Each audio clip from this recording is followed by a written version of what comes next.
Good afternoon. Listen, guys, hopefully you're enjoying your lunch today. I know that you're in for a very, very exciting time. We have with us none other than Mr. Ardifene A.D. Williams. Now, Mr. Williams is a World War II vet. He's 93 years young, guys. Yes, you heard me right. 93 years young. And I always say he is sharp as a ninja star. And you know how sharp ninja stars are, right? Now, Mr. Williams has a lot that he will share with us. He, as I've already said, he's a World War II vet. And for all of our Kappa brothers out there, this brother has been in Kappa Alpha Psi Fraternity Incorporated for 70 years. And might I say, just as the late Bum Phillips always said about Earl Campbell when they ask about who's the best ever running back in the league, he said it doesn't take long to call the roll. So I have to say with Mr. Williams that if he's not our oldest living Kappa across the country, then it still won't take long to call the roll. Now, Mr. Williams, guys, as you'll find out, he's a Renaissance gentleman. I mean, business owner, entrepreneur, mentor, just as many acronyms. And as all of you Southern Jaguars out there, please know and understand that Mr. Williams played an integral part in allowing Southern University to get some funds, to put some buildings on the land so that you guys can become accredited in the whole nine. And I'm sure he'll be sharing that with you. But the very first thing we want to do now is you guys didn't come to hear me. You came to hear Mr. Williams. Mr. Williams, how are you, sir? Very well, thank you, sir. Listen, Mr. Williams, I'm doing just great. I'm very, very happy to have you here. And you know, Mr. Williams, the very first question that I want to pose to you is in the form of a statement. Will you, sir, please share with us a little bit about your World War II experiences and how you came about going to the military? I was drafted at 18 years old. I turned 18 December 9th, 1943. In March, I was wearing uniform. In my basic training at Camp Claiborne, Louisiana, 1334 engineers. Our serial number was 3865, 3643. And from that, we did my basic training there. When the war ended with Germany, those who were in heavy equipment were sent overseas. We went out to different camps. So we were sent to Camp Shelby, Mississippi, from Alexander, Louisiana, Camp Claiborne. And we stopped at a cafe in Ruston at that time. Truman had not integrated the Army at that time, so we had on pretty uniform. We couldn't go in that front door to get a hamburger and a hot dog. But there was a white soldier who was nice enough to go in that door. We could go in the back door and get anything we wanted to eat, up plenty of it. But that uniform, even though we were there for America, would let us in that front door. So, wow, that's part of my life. But now, wow. I'm old-fashioned now. My daddy used to always say, now, spend all your time making friends. You ain't got to make the enemy. He's self-made. Just be satisfied you didn't make it.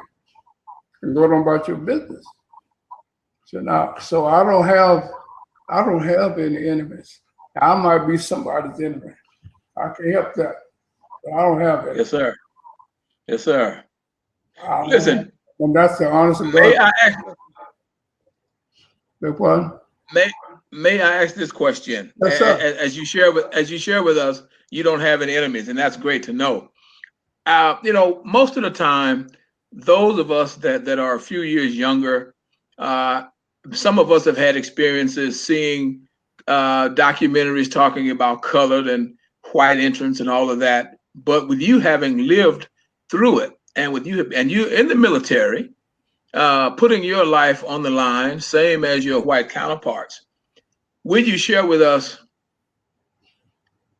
some of your personal feelings about the situation, not about individuals? You've already shared that you don't have any enemies, and you said that your dad taught you to spend your time making friends, but to actually be in a situation where you, just like anyone else, could have lost your life at any second, but you still had to endure having someone say to you, even by a sign, that you would have to use a rear entrance as opposed to going through a regular entrance like everybody else.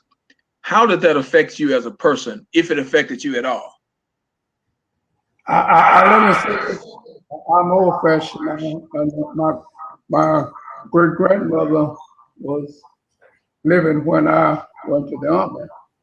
But she used to sing, tell us about a song, the Lord will make a way somehow. So if you have meanness that hurts your heart, God gave you love. You love all of them. Even if they don't love you, you do good. And the Lord will bless you. That's my grandma's stuff. And so I go with my great grandmama said, I won't go anywhere to do any business unless I put the Lord in front of me. When I get to the place where I'm supposed to do the business, I find out he's already been there. Okay. Open the door. So what's faith? It'll move mountains. Wow. So it makes you free. The strong faith makes you free. You can't solve the problem with meanness. God is love. Yes, sir. If you got him, time for meanness. You just said something very, very powerful, Mr. Williams. That strong faith makes you free. So as you're sharing with your faith in the Almighty Father, so those signs that were put up purposely to say that you're not good enough to go through this door took a back seat to your faith. That's all. Yes, sir. Okay. See, I know I'm good enough for him. Yes, sir. I'm good enough for the Creator. Yes, sir. And I make a testimony anywhere I go. Look, the man can do anything, but be not deceived, for God is not mocked. Whatsoever man sowed, there she also reap. So hey, that's his problem. Yes. Yeah. Hey, that's up to you. All right. Well, listen, after your stint in the Army, did you attend college before you went to the Army or after getting out? After getting out of the Army. I went out of high school. I went from high school into the Army. I was a senior, and they drafted me. You couldn't get a deployment. They drafted me at my senior year in high school. So I went to college after I got out of the Army. And we got what we call the GI Bill of Rights. I went on the GI Bill of Rights, but Southern University. Okay. My choice was my sister doing that. At Southern University was my choice. So I went there on the GI Bill of Rights. Okay. Now, upon entering Southern, what field of study did you enter? What year of the Southern? What? Yes, sir. The year and what did you study while there? I studied in the Southern. I was in industrial education, industrial arts, you might call it. Yes, sir. Phase of engineering. And I went in 1944, 1944, 45. I think it was 45. Wow. Wow. Now, I know that there's so many things that you have to share as we're going to go through. I have a gentleman on here that's here with us. I'm trying to get him to come on camera with you. His name is Crosby, and he says that he said you were his mentee, and he's giving you your props, saying that you were truly a trailblazer. He says you still have a lot to offer the nation. And I want to share that to the world, that one of your mentees, Brother Crosby, is saying that you still have a lot to share to the nation, and we certainly feel that way as well. So as we segue on into the next question, I know that you've mentored and helped so many young people. Is there one or two things you express upon them when you meet them and you start to mentor them? Always honor the father and your mother, that your days will be long on the face of the earth that the Lord God gives thee. And in all the ways acknowledge him and let him direct your path. And I wasn't afraid to talk about the Lord in my classroom, but I knew where the foundation was. Now, I don't care what kind of law they passed. We prayed in our class every Monday morning so we'd be taken care of during the week. Because we were using the machinery that could cut your finger off in the shop there, but we prayed for the Lord to take care of us. And we wanted him to clean up, make it look good. And my thing to him was cleanliness, some of this next to godliness. You can't say you got God and you're filthy. Clean up. And we're going to do it like this. All right. And Crosby, I know I've known him all his life. I worked with Crosby's grandfather. Crosby's grandfather was the best carpenter in this area. Okay. And as a young teacher in woodworking, I worked for Crosby's grandfather during the summer as a carpenter and did plans, house plans for him because I was pretty good on the drawing board. So I could do plans for houses. And I had a blueprint machine in the shop, and we do that. And we went along good with that. But Crosby was a good student, and but he had somebody at home to make him be good. Old man Shingle didn't take no food. And he knows that. I can't tell you what he said he would, but he would do it. Yes, sir. Okay. You know, as you share that with us, and as you give Brother Crosby his props as well, you know, I'm looking at some information that you and I discussed once. That I was blessed to sit in your office, and you were sharing with me about a gentleman, Mr. A.J. Coleman, and he was and you were sharing some things about Mr. A.J. Coleman and the voting. Will you share a little bit of that with us, please, sir?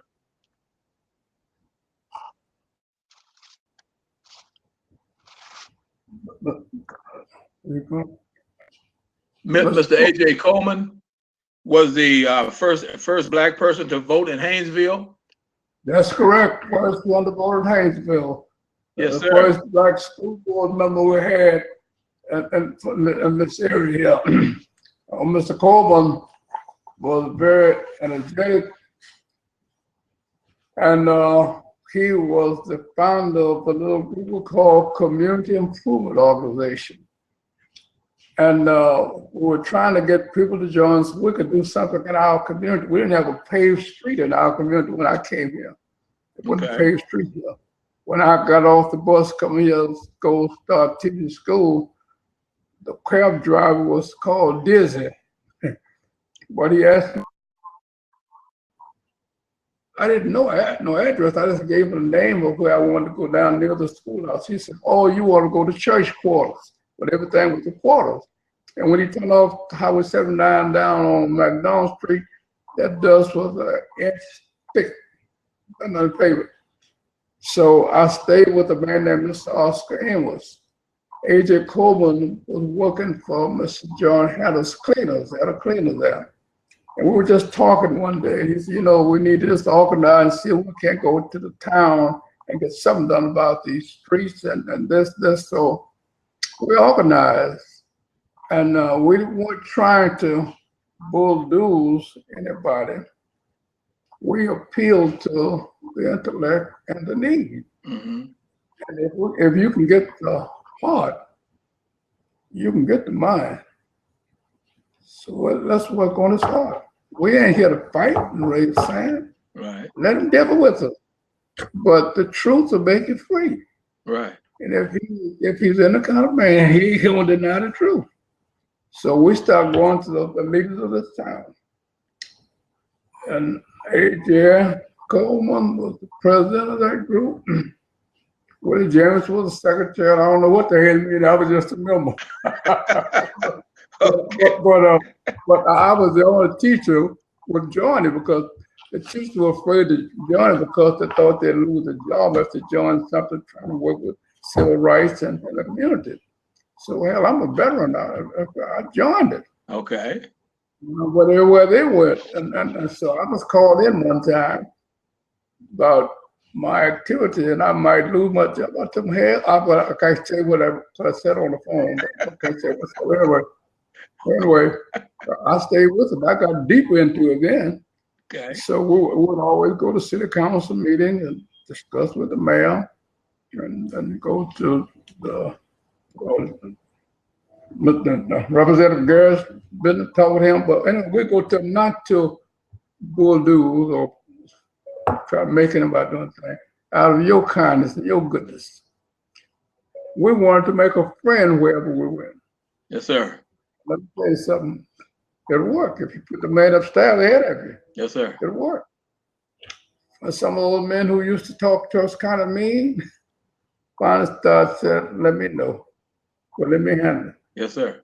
And always we take it to them. And now the mayor was a good mayor after we talked to him. And he found out that we were human beings too. Yes, sir. Let me do it my way. Well, if he's going to do it, all we want is it done. And we got these streets paved. We used to have to go to the post office and stand in line with general delivery. We started getting mail service and lights and everything else, but that was because Mr. A.J. Coleman had the foresight, and he was better. Okay. And Mr. James was better. We had the foresight to try to go and get something done, but not through meanness, not through ignorant activities. My thing was, don't let them make you mad. Yes, sir. And Mr. Coleman, sometimes he loses his patience a little bit. He said, well, let Brother Williams talk to them.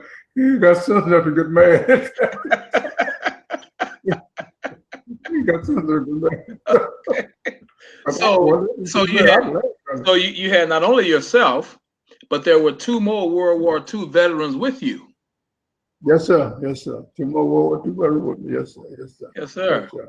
But what the change that took place, the folk that we went in to that was kind of standoffish, we were persistent about what we were doing, but respectful. Yes, sir. We didn't go there to make you do it out of the decency of your heart. Yes, sir. And it was known, because I remember one time A.J. Coleman told the mayor at that time was named Mr. Toby, and said, Mr. Henderson, he said, we have worn a uniform of the bravest country known to man. And come back home and can't raise some votes. He said, you know it ain't right. And he pointed his finger at Mr. Face. He said, you know it ain't right. You know it ain't right. And something to Mayor Henderson that pricked him. We had you worn a uniform. This is the bravest country in the world. And we'll come back home and we can't vote. You see, and Mr. Henderson took that. And he never backed up from being said, we got to come and let's talk about it. Come and let's talk about it. Then you mentioned something that whenever we have a problem, we go to the leader of the town. We didn't have to get out on the streets. No, that's it couldn't be self-defeating. You go where the power structure is. Go to the president of the bank, state representative, mayor, and get them on your side. Let them agree with what is right. That's what we're trying to do. We're trying to take advantage of anything. We'll do what's right. We're human too. But A.J. Coleman was the one that opened up that door with old man Henderson. So Mr. Tom Henderson told him, and he's been dead for years now. He said, Coleman, I'm going to tell you what to do to get a vote.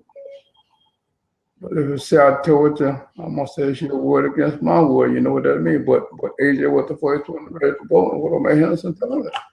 Wow. And I was in school, so it finished really. And we were having some problems with accreditation. Dr. E.C. Harrison was over there industrial education department at this time. But later on, he was head of the engineering department, and he moved over and as an aide to the president, Dr. Clark. And that was when the students were demonstrating down there at Southern. Niggas sitting in the cafe and all that kind of stuff, and having a lot of problems. So I remember they had asked some members of the legislature in that area, Baton Rouge area, for funding to help to get Southern accredited for accreditation. So they were called around to different alumni members. Dr. Harrison knew me, and I went over in the industrial education department. I was my office as a fellow, but I tried to do my work and try to be kind to everybody. But they asked me who was my representative up here. I told them, Mr. John Sidney Garrett. John Sidney Garrett. John Sidney Garrett. I said, do you know him? I said, yeah, I know him.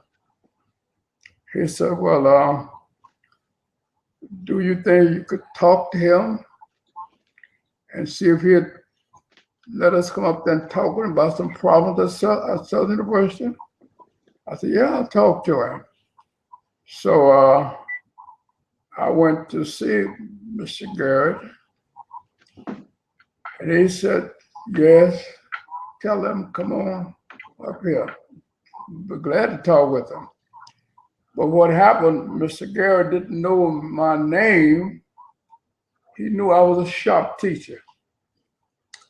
And his mother loved to fish. They had a little pond at the edge of town. I had an old cyclist boat. And she loved to fish, but she couldn't have fish or dipping water out of the boat. So he asked me, you be a shop teacher? My mama got a boat. I wonder if you could fix that boat so it won't leak. I got my pickup, went over on the pond and pulled that boat out to the shop. I got some pitch and cypress wood, and I fixed the bottom of that boat. And when I got through putting that pitch in the bottom of that boat, Miss Gary could sit in that boat and fish without dipping water. Now, that was the beginning of my relationship with Mr. John Sidney Garrett. Okay. So when I went to him, he was so appreciative of my fixing the boat for his mother. Little things mean a lot if you do them in the right way. And just fixing that boat so his mama could fish, I could go to him and talk to him about something real big. So I went to him to talk. So when he gave me a date to tell them when they could come and he would be glad to meet with them, they came here from Baton Rouge. And so when they came here, everything that they told him they wanted, he took it down. When they went back to that legislature, he was the only man that came up and said yes to Felton D. Clark at Southern University, because the other kids were demonstrating down there. But we got new buildings and everything else because of State Representative John Sidney Garrett. It started all over me being able to fix a little old wooden boat with mother fish in. Wow. That started that relationship. Wow. Little things, if you do them kind. Little seasoning. Old folks will make some tea taste good. So it established a relationship with Mr. Garrett. And it lasts with the Garrett family now. So some of them call me family, member of the Garrett family, but they're nice folk. But Mr. John Sidney Garrett, who they thought wouldn't do a thing. Some jokers down in Baton Rouge area didn't do a thing for Southern. Mr. John Sidney Garrett put his voice in there. Got that in front of the Dr. Clark, them to be the accreditation. Wow. We're so appreciative. And a lot of folks don't know about this. We're trying to make a big thing of it. But I got Dr. Harrison wrote when Mr. Gary passed. Dr. Harrison, I wrote Dr. Harrison and told Mr. Gary to pass. And he wrote a letter back for me to give to the Garrett family about what Mr. John C. Garrett had done for Southern University and to express their appreciation for all the good things he's done. So, yes. So if you're here, it doesn't take, if you keep your heart right, you'll be led right. And those who you thought would be bitter against him, he was the one man. He got all that money for build buildings and everything. Wow. Right here, the man right out of Clayton Parish. Okay. Listen. We are very blessed to have the young man that was mentored by you, Brother. Has us on the screen, and we're very happy to have him. But as we, Brother Crosby, thank you for being with us. And if you would like to, right now, Mr. Williams.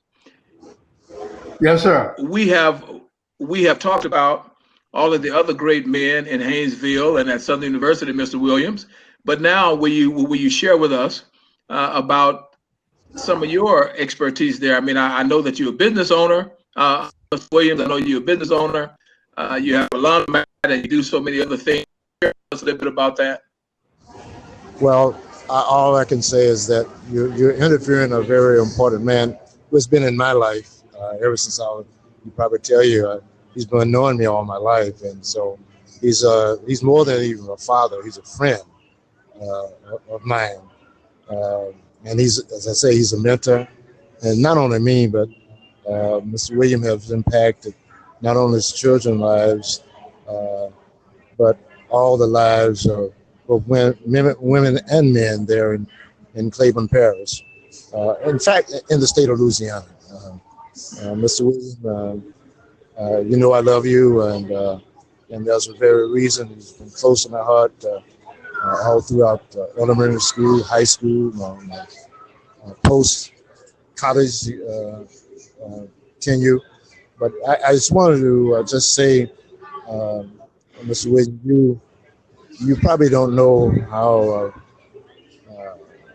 significant you has been for a treasure for the people there in Cleveland Parish, and certainly in Haynesville. But Mr. Williams don't talk about it a lot. But Mr. Williams had mentored students who went on to work for NASA as engineers and physicists. Myself as an engineer, although I didn't work for NASA, but I built nuclear power plants, all from learning from my grandfather and father and Mr. Williams in industrial arts there in Haynesville, Louisiana. So I'm not going to take the time because this is Mr. Williams' time, but certainly he's a national treasure, and I'm glad this is one means of getting it out to the nation that he's indeed a national treasure. Mr. Williams probably won't tell you about his, I believe your grandfather, Mr. Williams, who served in the Civil War with the Confederates. So wow.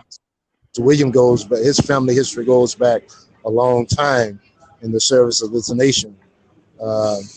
He can tell you more about it. I believe it's his grandfather. He showed me his sword that he had as a Confederate soldier from the Lake Providence, Louisiana area.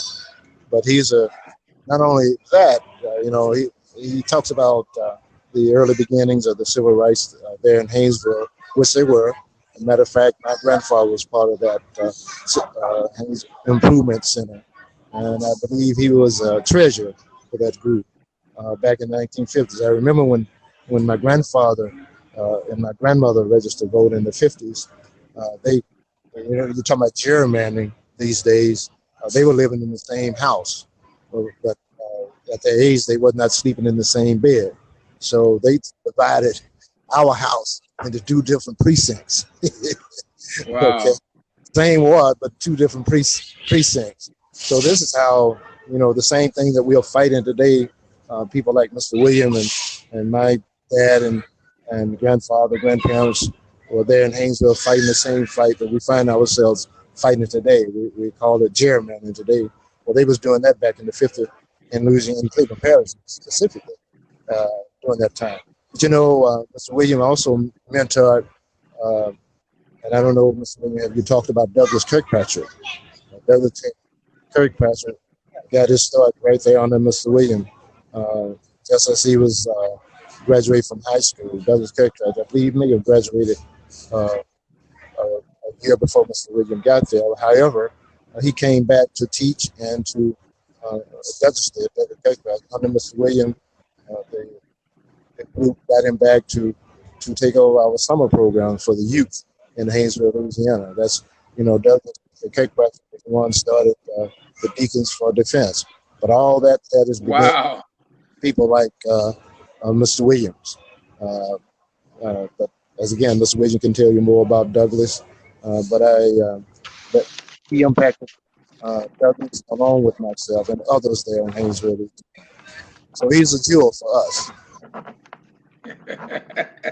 That's wonderful. That listen, Mr. Crosby, I really appreciate you coming on and sharing some of those jewels with us, because I certainly had no idea. And as Mr. Williams is waiting on us to stop talking, you know, having his grandfather fighting in the Civil War for the Confederates, and all of us have seen the movie. Most of us, the Deacons for Defense, and to know that Mr. Douglas Kirkpatrick was an integral part of that, who was mentored by Mr. Williams and yourself, of course, about being an engineer. If you share with us a little bit about your location and what you presently do. I'm a consultant for engineering and risk management, civil engineering. Oh wow! Okay, that's for the last 38 years. Okay. I'm out of Ann Arbor, Michigan. Ann Arbor, Michigan. In this world small. The wife and I have lived in Ypsilanti. We've lived in Adrian. Man, we so I hate I didn't know you when we were there. Yes, we've been here. Came here in '69. Okay, well that's great. Listen, after we get off the air, I'd love to continue the conversation and make with you so that we can at least contact with one another. I'll be happy to. No question. Okay, thank you. Mr. Williams. Yes, sir. I know that you have to be very proud of this young man, and he's taken time to come out and share some things with us. Will you please, sir, tell us a little bit about your laundromat business and all some of the other things that Mr. Ardifene, aka A.D. Williams, is still involved in? Crosby brought up so much. These young minds can go way back. I have a laundromat, been in laundromat business now for 52 years. I made it wasn't a mistake. I just went to do some cleaning in the laundromat on Main Street. And I asked,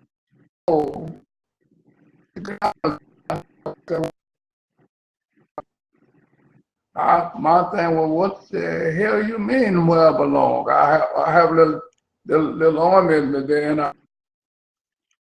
So the lady who was caretaker of that laundromat went and got the city marshal, Mr. Paulson James, to put me out of that laundromat. But he came to the door and looked at me and turned around. I said, you might take me out, but I'm sure the hell ain't walking out, not today. Not today. Okay. I'm gonna stay and do my kids' clothes.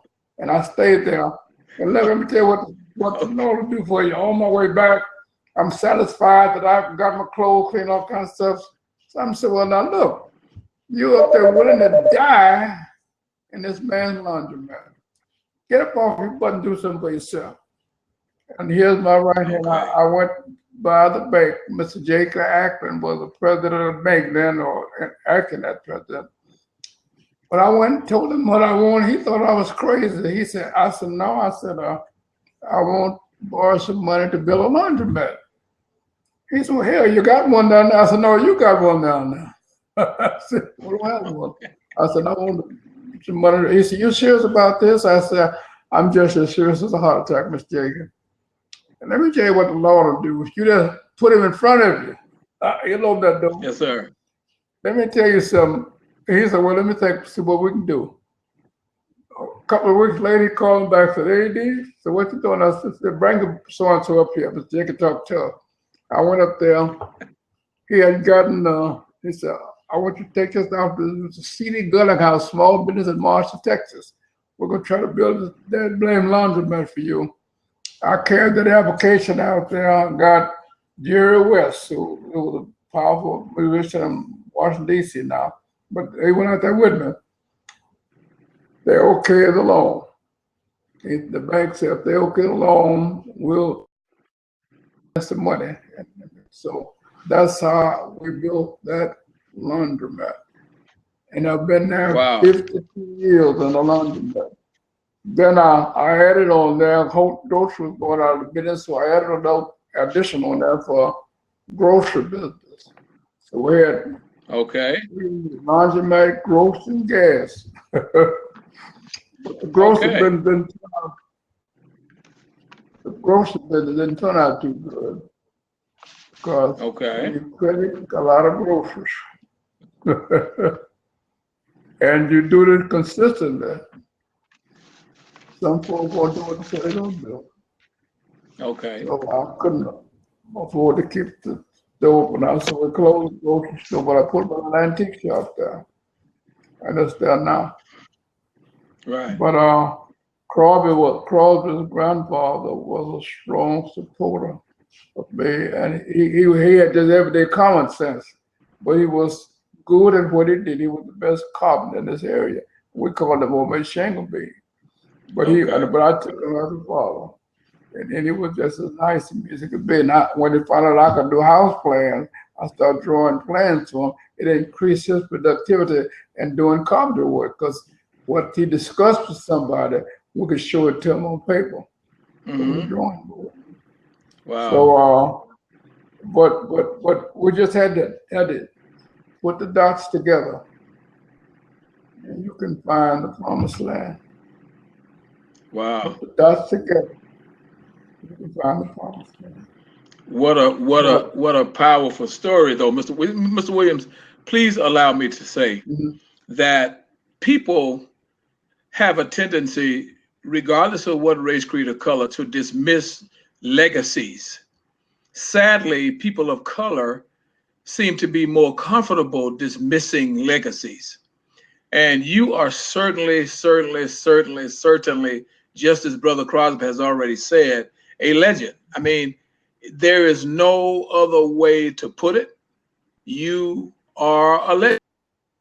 And to have gone through and dealt with all the things that you've dealt with during, quote, those times, unquote, because many of those times are still here, and to be able to tell your story, to be able to be successful at being a business owner, mentoring young men and women, seeing to your children, being that determined to make sure they have some, I mean, just that part of the story in and of itself is extremely powerful. And as Brother Crosby alluded to, that your grandfather was a soldier in the veteran in the Civil War. Yes, sir. I'll tell you, his name was Charlie Wright. Charlie Wright. Charlie Wright was his name. He was in the Battle of Vicksburg. The Battle of Vicksburg. It had to do with the Grand Canal. That was a canal behind the town of Lake Providence, would enter into the Mississippi River. They were digging Grant's Canal. It was being dug by hand. They were digging that canal from the lake to the river. And if in Lake Providence, that's right across the river in Mississippi. And they were digging that canal, so when the Union soldiers go up that river, they would come out of that canal and attack the Union soldiers. But my great-grandfather met my great-grandmother, Amanda Wright. She was named Amanda Johnson. She was a nurse that cooked in Bannock rooms during the Civil War. And they married. She was Amanda Johnson. My great-grandfather came out of Alabama on into in there with that Confederate Army. And his tombstone on the lake of the Evergreen Cemetery got stars and bars on his tombstone. He died in 1920. Wow. But his name was Wright. Wow. And my great grandmother's wife, well, she was I was 5 years old when she died. Okay. But I was told that my mama and my auntie was her grandchildren. She would walk them to the school. They didn't have no school for us then in town. This old woman would walk them to the school every morning and go back and get them every evening. Mm-hmm. And they both of them got to the 8th grade reader, they call it. Yes. But that old lady would walk them from the house and take them to school, then go back and meet them and nobody mess with her grandchildren. But that was the man right. My daddy said she was being fair, but she was my great grandmother. And so that was the kind of environment I grew up in. And I tell them now, my loss, my great grandfather lost a leg in the Civil War. Okay. Had also named Sam Cunningham. Died with TB during World War I. I lost 3 cousins during World War II. Wow. So we paid our price as a family for trying to defend what America stood for. Wow. And that's what I came up in. But you got to keep that faith, you know. Look, because God said, without me, you're nothing. Yes, sir. And look, when sometime we think we can do it. But the book told us, without me, boy, you ain't nothing. But in all the words that God said, let him direct your path. Yes, sir. But I think the book spoke about little knowledge is a dangerous thing. Little knowledge is a dangerous thing.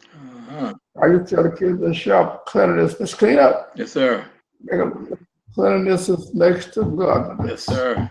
Well, they want to do the world an unclean temple. Yes, sir. Let's clean up. Okay. Let's clean up. Now, may I ask this question? Yes, sir. Your grandparents' last name, was it spelled W-R-I-G-H-T or R-I-G-H-T? W-R-I-G-H-T. W-R-I, okay. And listen, we have got to talk about that Crimson and Cream.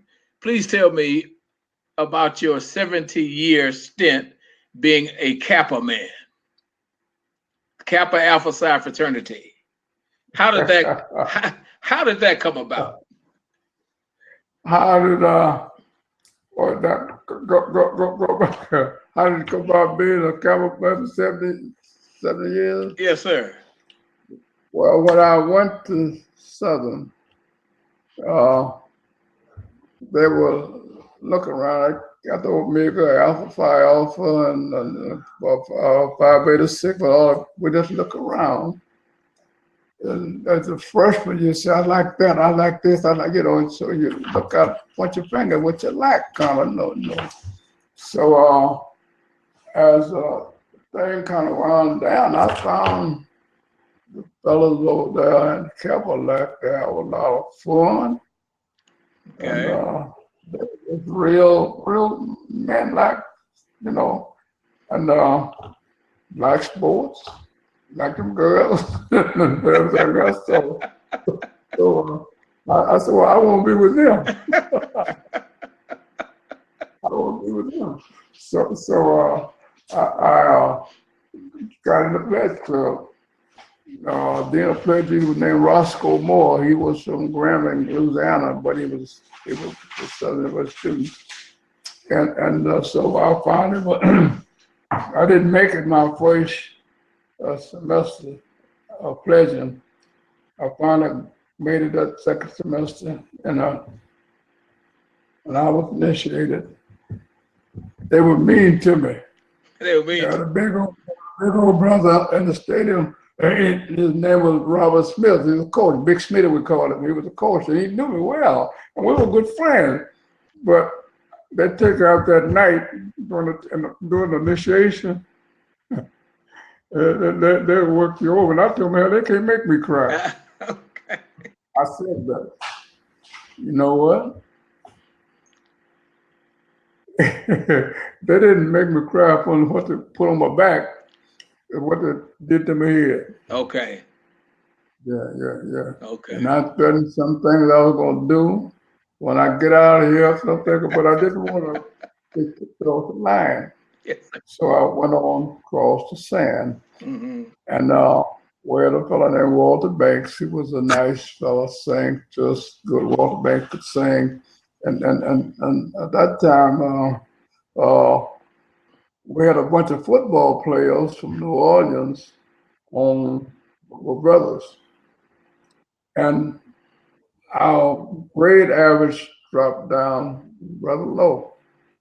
Because what happened, a lot of those brothers, they were playing football, but wasn't going to class making no grades. Okay. So that had an effect on us when they put the grade fund for fraternity. So we called a meeting, and the president said, what we're going to do, we're going to make these guys inactive, good football players, we're going to make them inactive. And that's what it costs to act a fool. Make them inactive. And we pulled that grade point up to one of the top leading fraternities on the grade points at Southern University at that time. But now what it was, we looked on the inside of us, didn't blame nobody. So we organized a tutorial staff. So now we're brothers, we got to help one another. Matthew Crawford was good at math. If you got a problem with math, go to Matthew Crawford. Eddie Johnson, good at social studies, go to him. So whichever a brother was good at, you go there to that brother and let him help you with your lesson. First time, I tutored in draft in 2 years. If you drafted, go to Ardifene Williams. Well, we help one another, and that's what not who can bug dance and all this kind of stuff. I see them strutting with that stick now. I said, well, when you get through strut, then what? Right. Then what? But we helped one another. And that's what the thing is. Brothers, you're going to let your brother go down and you can help him? Bring him on here and say, let's help him. So that's when we started. And Crawford, Matthew Crawford, Eddie Johnson, Lars Johnson. They were top of the jokers on the thing, but Matthew Crawford finally became the head of the math department. The Southern, he was a brother. He had a math department. Okay. But it was because we worked. And so if it's your brother, treat him like your brother. Right. Don't have them too good for him. Okay. Well, listen. If you got something too good for him, you better get rid of it. Okay. So we shared learning and learning experience. And the Kappa started leading. And I tell myself, I don't like to stump it now because I don't see anything it does. But you know, you can stump, wave your stick. Yes, sir. All right. But brother, I like that. We were going down for it. And look, the Coach Mumford was a Kappa brother. Dr. J. Warren Lee that was in the Biology department was a Kappa brother. The Dean E.C. Harrison was a Kappa brother. And I could name several more of them whose names I can't really call now, but we had the strength there. All we had to do is come together and use it. Let's act like brother. I didn't become a member of Kappa just for the good it's gonna do me. I can't remember Kappa for the good I could do to somebody else and help somebody. So it made me more of a brother. Yes, sir. To the young man I taught. Yes, sir. Our father, because of Kappa Alpha Psi. Okay. Brother Williams, maybe I'll say this. We just want to thank and welcome Brock and our Michaela. And we have a guest here who choose not to identify themselves. They don't have to. Now, we have Brock saying, hey, Paul. And I'm sure you know who Brock is. So we also want to offer our guests. It's about time for us to close the show, Brother Williams. But I would like to extend to our guests that have come, if they would like to grab one of the cameras, where say grab this spot, if they want to say something to you personally, FaceTime you, we do want to give them that opportunity to do that. Michaela's coming on, and Brother Brock, if you want to grab the other camera. Michaela, go ahead, sweetheart. Grandpa. Hey. Hey, Papa. Baby, how you doing? I can't do it any better. As long as you don't hear what you're supposed to do, I can't do it no better than that. All right? Now let's talk me. Look, this is my great granddaughter. Oh, this is Toy Baby. Your great granddaughter. How are you doing, Miss Michaela? Fantastic. Fantastic. And you also have Brock. Now, Brock, feel free to come on if you want to FaceTime Williams, and then we're about ready to close this show out. Okay. Hey, Paul, just want to say, what's up, Brock? Now, this is one of the finest young men you'll ever meet. Right here. Is that right? Look, he didn't find us or Kappa. I found him. I said, boy, you're natural born Kappa man. Okay. You work and you're not cocky, you're persistent, and you want to do it well. I said, hell, you want. You just let me know when you want to go. Yes, sir. All right. Any graduate chapter you want, I'll put my reputation up against and tell them who you are, what you are. Yeah. And I kept doing it. I said, look, don't waste your time. You got all attributes of a great California. Yeah. And so I encouraged him. And he came across what I'm saying. Fantastic.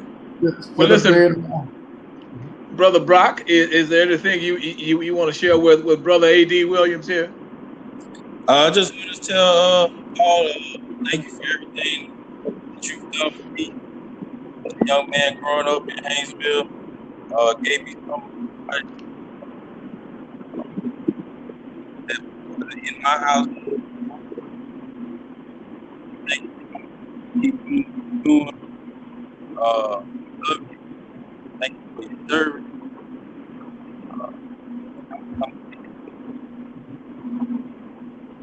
Okay, fantastic, Brother Williams. I want to thank for our visitors for being here. It's time for us to close this show, and we definitely want to say yo to the young brother that's here with us, brother Brock, and obviously to you and to your granddaughter, Kayla. And we have thousands of guests, Brother Williams. We have thousands of guests that are watching you right now.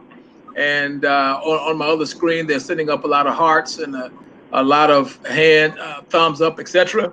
So I just want you to know this has been a very enriching and rewarding experience, and I am just so blessed and so proud to know you, sir. And I know that you don't do a lot of social media like we do. However, I do have some people asking watch this or get a copy of this, so we just want to let them know that this will definitely be on YouTube. It'll definitely be on Facebook, so they can go back and watch this again, and we can also send them a link to this show. So again, I just want to thank you so very much about being here with us, Brother A.D. Williams. Do you have any closing words you'd like to share? Anything else you'd like to say? I want to say Brock's mother has been here with me for 10 years, 30 years. Okay. And she my boss. And tell me, mama, you old man sometimes, you know. That's what I say. That's great. Listen. I told you about that. I said, she's going to whoop my, she's going to whoop my, go back up there. And you know what? I know that you and Miss Yolanda got it all under control, and we're just very happy. Sir? Let me tell you this now. Did Yolanda tell you who her daddy was? No, sir. A.J. Coleman was her daddy. The man who started us off. This thing. A.J. Coleman. That's it. I've been doing it since 4 years. I said, I know what your gal for you was born. My okay. Now. All right. Now. Okay. Mr. A.J. Coleman is Miss Yolanda's dad. That's right. Man. That's powerful. That is powerful. Well, listen, it is time for us to close. And listen, guys, we want to thank everybody for joining the Nobody Asked Me Guys show. I'm your host, Melvin Lars. And listen, we want to invite you back tomorrow. Yeah, we have a twofer. Tomorrow, we have Dr. Delene Muslak. Dr. Muslak is a pediatrician. Dr. Muslak will be back tomorrow. She'll be with us at 7 o'clock p.m. Central Standard Time. She'll be not only talking about children and health issues, she also will be talking about her new book called Tripsies. She has triplets, and she'll be back with us on that. Now, next Friday, the 16th, you know, we normally debut on Fridays. Next Friday on the 16th, we have attorney Robert Reed from the NAACP. Dr. Reed will be on talking to us about the importance of the NAACP. He'll be talking about voting and voter rights. He'll also be discussing with us and explaining to you about the electoral votes. There are a lot of questions about that. So we always like to educate and inform our audience and to help you guys understand very, very simply that do not be fooled, do not be misled. There's still a lot of work to do when it comes to equality, when it comes to getting our rightful place in these great Americas. So please join us not only tomorrow to hear Dr. Delene Muslak. Dr. Muslak, as I said, is a pediatrician, and you can FaceTime her and ask any questions you might have. And then next Friday on the 16th, 7 o'clock p.m., we're going to have attorney. I want to call him doctor. Well, he is a doctor, honestly, academically. But we'll have attorney Jerome. I think I called him Robert earlier. We have attorney Jerome Reed he's an NAACP National Field Representative. And he'll be talking with you about a lot of topics, especially voting, the Voter Rights Act, and about the electoral vote. So, guys, again, this is the Nobody Asked Me Guys show with your host, Melvin Lars. We want you to come back and join us. Listen, we want everybody to know that you can contact us at www.dyingonmyfeet.com. www.dyingonmyfeet.com. Once you get there, you can find all of our social media outlets. And one last thing, we want you to purchase that book, Mothers and Their Men, an introspective look at mothers rearing their sons. We ask a very pensive question. We want you to join the conversation. Am I my mother's son or my father's mistake? So we're going to talk about that second elephant in the room. All right, man. We're going to talk about that second elephant in the room that nobody wants to discuss. That's Mothers and Their Men, an introspective look at mothers rearing their sons. And I shake men up all the time because I want the question answered. Am I my mother's son or my father's mistake? So, guys, listen, with that, you have a great, great day. Well, thank you. Thank you very much, Brother A.D. Williams. And again, guys, you guys are blessed to have a treasure in your presence on this screen. World War II veteran. The brother is 93 years old. He's a businessman. He's a mentor. He's just a great, great, great, great human being. And we've all been blessed to have this young man in our lives and in our presence. So with that, we bid you adieu. Please come back tomorrow night, 7:00 p.m. You may have some questions for Dr. Muslak, and certainly I'm sure you have some questions for Dr. Reed, Attorney Reed, NAACP Field Representative. Have a great and blessed day. Last thing I want to say, Brother Ardifene A.D. Williams, it's been a blessing. Have a great day. My joy.